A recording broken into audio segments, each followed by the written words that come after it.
Retomamos la grabación y ya podemos comenzar. Exacto. Dime. En tu papel como presidenta del observatorio, ¿cuál es la responsabilidad del observatorio? ¿A qué se dedica? ¿Desde cuándo funciona? Bueno, el Observatorio de Medios Digitales es una organización sin fines de lucro que fundé el 15 de enero del año 2015. Ya tenemos 6 años de trabajo. En principio, digamos que el origen fundamental del observatorio se circunscribía a, digamos, realizar actividades académicas, acciones formativas para lograr que los periodistas, mis colegas, tengan la oportunidad de formarse en todo lo que tiene que ver con el uso de la tecnología, de las redes sociales, de los medios digitales, y así desempeñar un buen papel o hacer un buen ejercicio profesional de la carrera en todo lo que tiene que ver con la transformación digital en la que estamos sumergidos.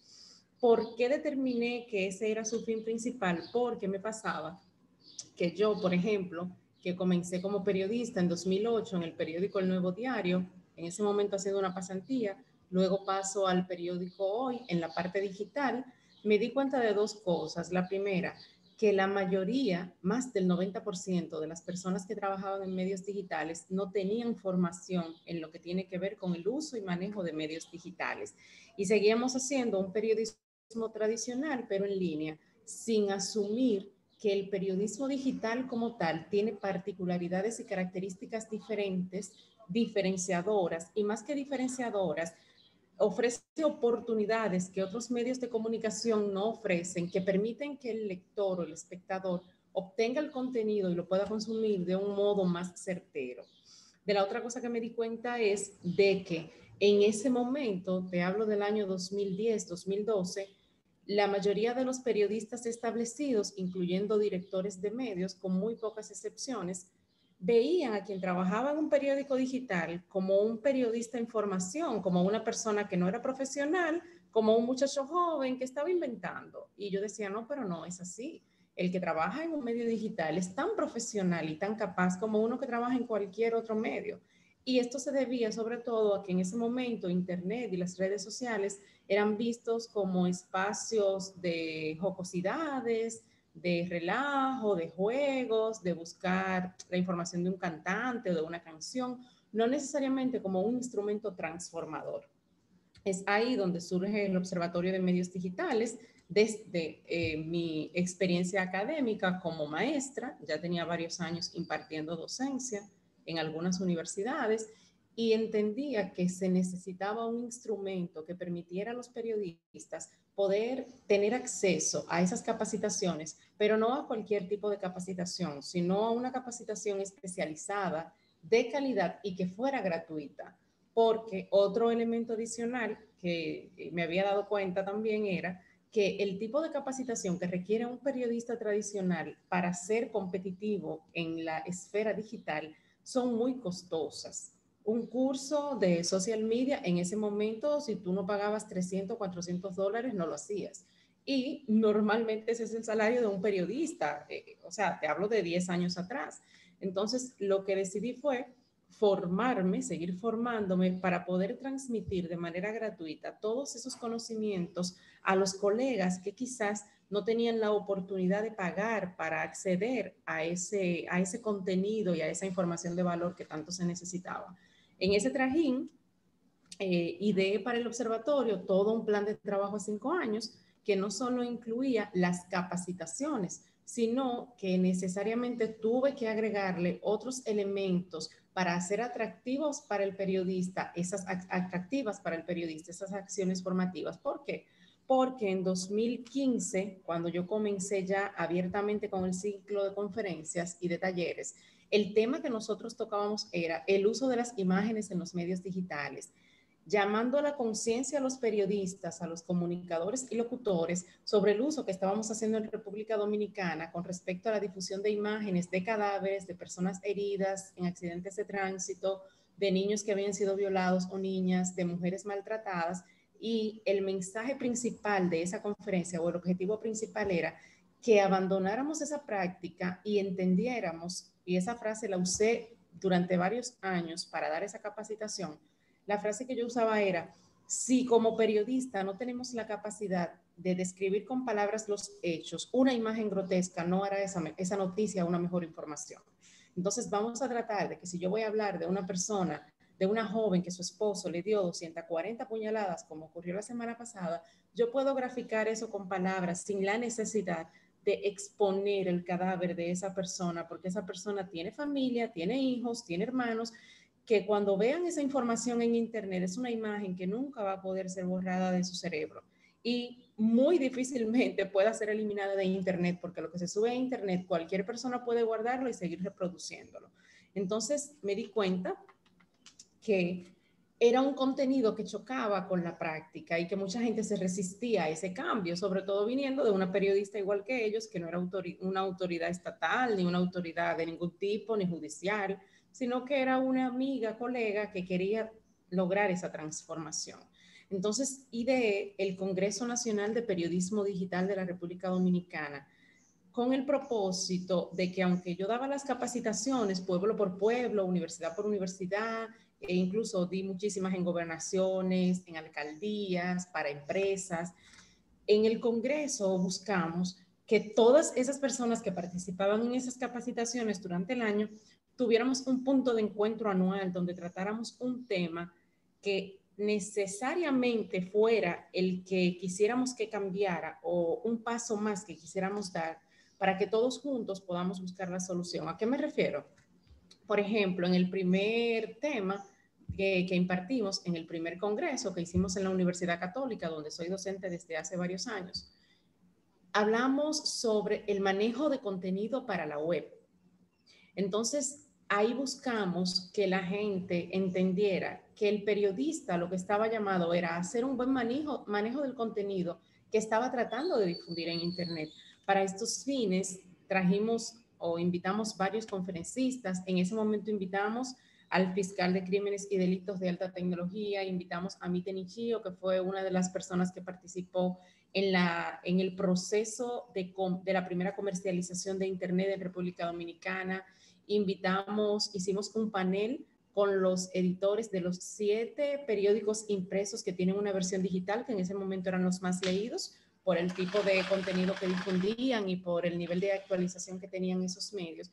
Y logramos que vinieran personas a la capital de provincias tan lejanas como Elías Piña, de Nagua, San Francisco de Macorís, Samaná, San Pedro, Jarabacoa. Entonces, en ese primer congreso, muchas personas comenzaron a decirnos: queremos que vayas a nuestra provincia a dar una capacitación. En ese momento hacemos otra actividad ya en conjunto con otras organizaciones y el invitado estelar de ese evento, que fue el Congreso Hispanoamericano de Prensa que celebramos en la UAS, que coordina el señor Amin, el periodista Amin, vino alguien a quien yo admiraba y sigo admirando, Javier Darío Restrepo, periodista colombiano de larga data, una persona brillante y que aportó mucho a lo que tiene que ver con la ética en el periodismo y que con el advenimiento de todo lo que tiene que ver con los procesos digitales trató muchos temas que también tenían o estaban vinculados con los medios digitales. Sostuvimos una reunión y ahí yo le planteo, eso ocurrió en 2016, 2015, 2016, le planteo la necesidad de que en el país, en República Dominicana, se genere una ley donde se obligue a la gente, porque una ley siempre obliga, a hacer un uso adecuado de los medios digitales y de las redes sociales y a pensar antes de publicar lo que iba a publicar, con el propósito de que hiciéramos un mejor manejo de contenido y que el contenido que estuviéramos difundiendo en Internet tuviera otro nivel. Él me sentó y me dijo: tu idea es muy buena, pero no procede. Yo le dije: ¿cómo que no procede? Porque mi interés es que las cosas mejoren. Me dijo: mira, Cristal, si tú haces eso, vas a darle una puerta abierta al Estado, al gobierno, para que comience a censurar a todo el que quiera censurar. Yo no estuve de acuerdo, no lo voy a negar, pero lo pensé un poco. Yo estoy de acuerdo, sabes que comparto mucho con mis estudiantes cuando ellos me dicen: pero es que cualquiera dice disparate en las redes sociales, eso tiene que tener normas y reglas. Le digo: sí, eso se llama educación, tú tienes que educar a la gente, pero yo como periodista de larga data estoy en contra de la censura y entonces darle el arma al gobierno para que te censure. Creo que más bien tenemos que educar al ciudadano a que elija mejor sus contenidos y que no vea cualquier cosa. Creo que... Me eriza la piel porque esa fue justamente la recomendación de don Javier. Me dijo, mira, Cristal, tú lo que tienes que hacer es comenzar a educar a la gente. Tú eres maestra y tú eres maestra de periodismo, entonces ponte a educar a la gente. Yo le dije, don Javier, usted lo dice porque en Colombia hay menos provincias. Aquí hay 31 provincias y un distrito nacional. Él me dijo, bueno, mi hija, te costará ir a las 31 provincias y el distrito nacional. Y ese día, 17 de marzo del año 2016, en un almuerzo en el Club de Profesores de la UAS, yo le prometí que yo iría a las 31 provincias de la República Dominicana impartiendo capacitaciones gratis. Me doy cuenta que el capacitar no es suficiente porque los periodistas digitales habían estado muy marginados por mucho tiempo. Entonces es ahí cuando se me ocurre crear el Premio Nacional de Periodismo Digital como una respuesta a ese esfuerzo que estamos haciendo porque las cosas mejoren. Entonces, ¿cuál es la dinámica del observatorio? Damos charlas, capacitaciones, hacemos el congreso para establecer, digamos, premisas importantes sobre cómo vamos a seguir procediendo en periodismo digital. El congreso se hace en abril, mayo, y entonces ya para noviembre, diciembre, te premiamos porque has mejorado tus prácticas. Entonces ahí surge el Premio Nacional de Periodismo Digital, donde evaluamos 26 categorías diferentes y premiamos, reconocemos a esos periodistas y medios digitales que han ido avanzando en ese proceso de mejorar los contenidos, de respetar la audiencia, de evitar caer en noticias falsas, de verificar la información. Y nos ha dado muchos resultados. Hasta el momento tenemos 5 ediciones del premio, 4 ediciones del Premio Nacional de Periodismo Digital y 4 ediciones del Congreso de Periodismo Digital. Justamente en el marco de la verificación de la información, ¿cuál es el trabajo que has hecho? Leía yo en internet buscando el rastro digital de Cristal Acevedo, que hace 3 años anunciaba verifica.com.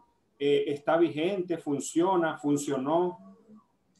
Verifica.com fue un atrevimiento mío en 2017 porque la cantidad de noticias falsas que había en el país era muy fuerte. Y en ese momento decidí, siempre el Congreso de Periodismo Digital trata un tema que sea relevante. En ese momento decidimos tratar el tema del combate a las noticias falsas. Incluso ese año había sido declarado como combate a la noticia falsa por Facebook y otras plataformas, declarado en el sentido de que también estaban trabajando en ese tema. Y me gusta mucho posicionar el país en temas internacionales, que si las grandes plataformas están trabajando el tema de contenido, nosotros también lo hagamos para ir a la par con el mundo y no quedarnos atrás, aunque seamos un país pequeño.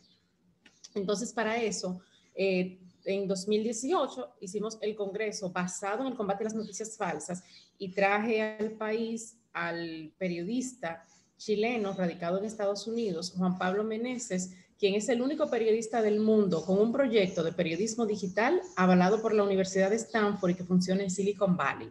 Él nos dio una cátedra espectacular de cómo hacer un periodismo diferente y un periodismo que esté apegado a las normas éticas y sobre todo que podamos verificar esos contenidos antes. Ya en ese momento surge Verifica como también digamos, un apéndice de todo este proceso con el propósito de que se pueda la gente, digamos, que la gente pueda tener la oportunidad de acceder a algún tipo de plataforma donde pueda verificar si una noticia que está sonando mucho en redes es real o no es real. ¿Qué pasó con Verifica? Cuando yo creo Verifica, yo era la comandante del Departamento de Comunicación de la Policía Nacional, donde tenía acceso a toda la información de este país. Y siempre he trabajado para el gobierno, además de ejercer como periodista y ser docente. Y por conocer a muchísima gente y tener muchísimas conexiones en ese sentido con las personas que dirigen, pensé en la oportunidad de que con esa facilidad que tengo de conocer a todas estas personas, tengo, digamos, el chance de poder verificar directamente con los protagonistas de los hechos si el hecho es falso, si es real. Abro Verifica y no resultó. ¿Por qué no resultó? Porque mientras Verifica era un periódico para detectar noticias falsas, tenemos más de 700 periódicos digitales en el país que no verifican. Entonces, ahí entendí que el reto y la responsabilidad de verificar información no puede ser de un medio. Tiene que ser un compromiso país como periodistas, donde todos estemos vinculados y donde todos estemos comprometidos a que las informaciones tengan que ser verificadas antes de publicarse, porque cuando verifica, llega a tener a su mano una información detallada para determinar si es falsa o no, ya hay 500 periódicos digitales que la han publicado porque le está generando view. Entonces, ahí vuelvo al origen, educar.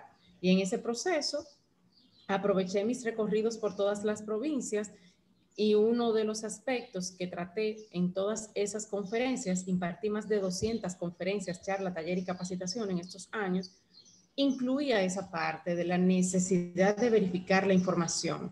¿Por qué? Porque a ninguna empresa le interesó en ese momento patrocinar un medio que se iba a dedicar a verificar noticias falsas, no lo vieron importante.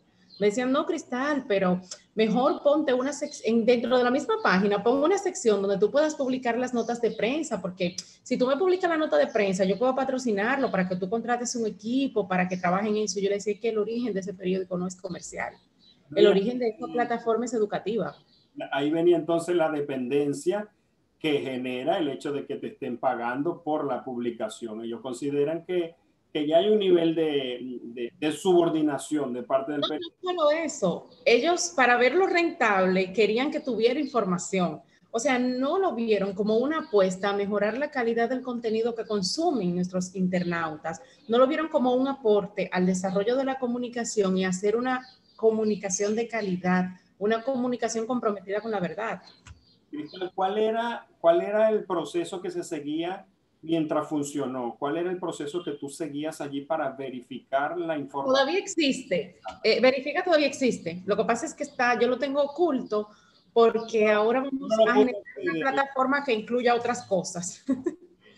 ¿Cuál era el mecanismo de verificación que usabas? ¿Algún software automatizado? No. Yo misma. Lo que pasa es que en ese momento, como trabajaba en la policía, como te comentaba, todavía tengo acceso a todo el mundo. O sea, aparecía una noticia falsa del presidente, yo tenía la libertad y la oportunidad de llamar al vocero del presidente porque somos amigos. Igual ahora, si ocurre una noticia falsa de Luis Abinader, tengo la oportunidad de llamar a Milagros Germán o a Homero Figueroa porque nos conocemos.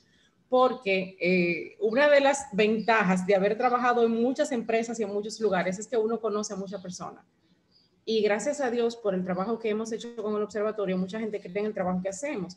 Y cuando pasaba cualquier cosa, yo llamaba directamente. Pasó tal cosa que un policía, hay un video rodando con un policía, yo trabajaba en la policía, para mí era muy fácil saber si era sí o no. Pero si pasaba algo en Jimaní, yo conozco gente en Jimaní, porque como te comenté anteriormente, he visitado las 31 provincias del país impartiendo capacitaciones a periodistas. Entonces, si pasa algo ahora mismo con una noticia falsa en Dajabón, yo llamo a Goidi. Le digo, Goidi, tengo la noticia de que en la frontera con Dajabón está ocurriendo esto. Es así, investígame, infórmame. Y él me va a decir. Igual yo, si él me llama a mí también para preguntarme cualquier cosa. ¿Cuánto fue la duración de Verifica y cuál es la causa puntual? Hemos hablado justamente de lo que ocurrió y ya lo entendí, pero desde el punto de vista periodístico, ¿qué pasó? ¿Por qué no continuó? No continuó porque es una carrera desigual. Un periodista, un periódico, no puede ser el responsable de combatir las noticias falsas en un país. La responsabilidad del combate a las noticias falsas debe ser del periodista que recibe la información sentado en su escritorio y que tiene la oportunidad de publicarla. Ahí es donde comienza el combate a la noticia falsa. Cuando esa noticia quiere llegar a verificar para ser verificada, ya esa noticia ha pasado por muchísimos grupos de WhatsApp, por muchísimos periódicos, por muchísima gente, y al final no lo estamos combatiendo, le estamos dando una respuesta. El combate comienza en la mano del periodista que escribió esa información y que no la verificó y la publicó.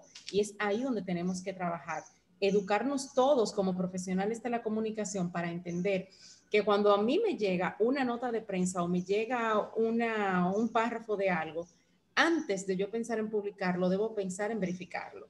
Si logramos que eso ocurra, verifica no es necesario, porque en mi caso, que he generado múltiples proyectos, he creado más de 10 periódicos digitales, no para mí, sino para personas que me contratan para hacerlo, porque mi empresa da ese servicio.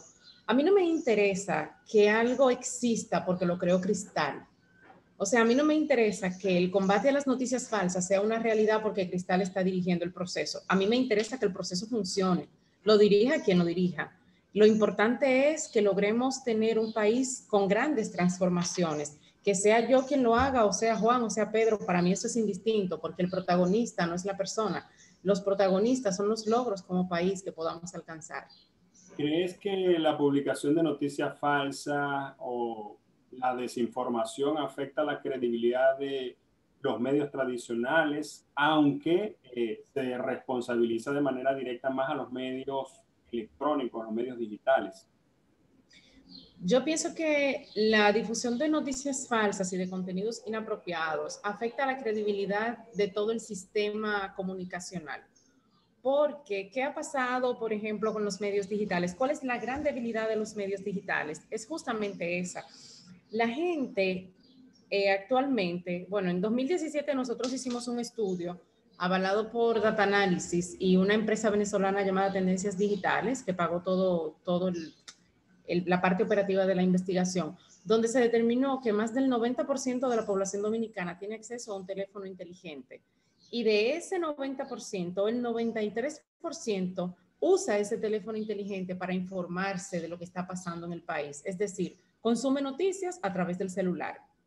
Sin embargo, ese mismo 93% que consume noticias en Internet, cuando es una noticia de la cual duda, no le crea Internet, sino que va a un medio tradicional para obtener esa confianza que requiere para darle credibilidad a esa información.